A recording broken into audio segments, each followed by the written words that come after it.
All right, we saw some photos of you on Facebook the other day from the State House. What's going on? We just had a bill pass out, Substitute House Bill 142. It passed out of the State House this Tuesday, and this is about a communication notification bill for concealed and carry licensees. And so, current law in the state of Ohio is that a concealed and carry holder who is carrying comes in an interaction with a police officer. Any police officer, they must promptly notify that police officer of that they are a concealed carry holder and that they are carrying.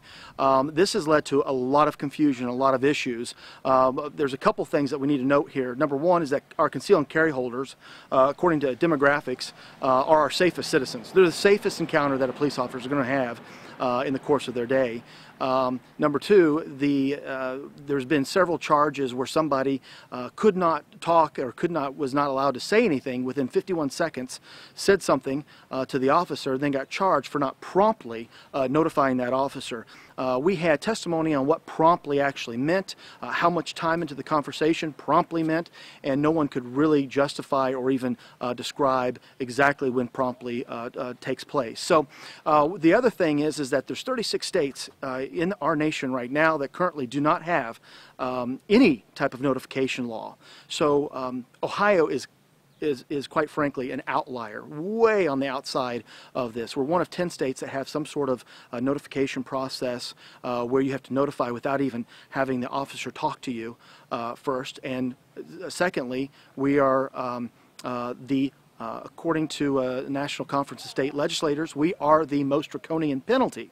So if you are a concealed carry holder, you're trying to work on your second, or you're utilizing your Second Amendment rights, you've already went through all the training, told law enforcement that you are a concealed and carry holder, that you have a stellar background, what happens to you is, and you miscommunicate this, you don't do it promptly enough, you forget to do it, you forget that you have maybe you even forget that you have a concealed carry with you, which has happened before.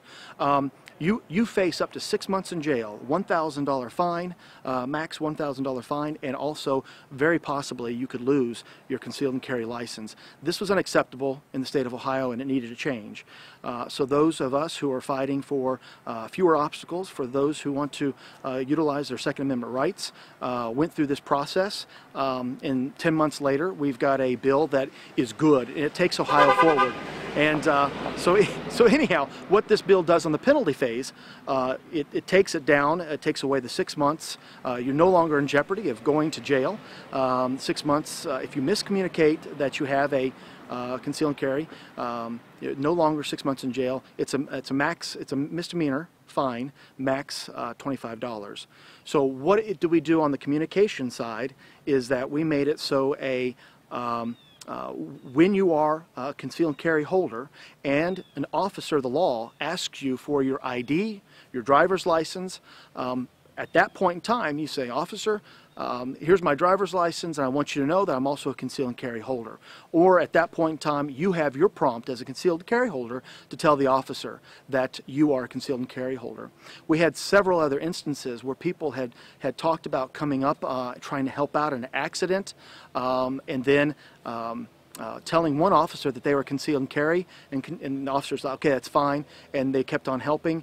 Finally, they told a second officer, a third officer, and the fourth officer that was coming up to the scene of the accident found out that the person was a concealed carry holder. It was that everybody was pulling away, and that person was charged.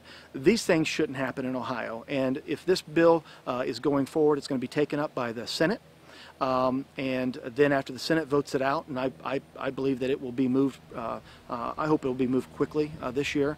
It will be going to the governor's desk. It will clean up the communication, and it will take away these draconian penalties. There's no reason why our concealed carry holders have a heavy legal hammer on their head just for trying to utilize their Second Amendment rights. So that's my bill, and that's what passed off the House floor this week.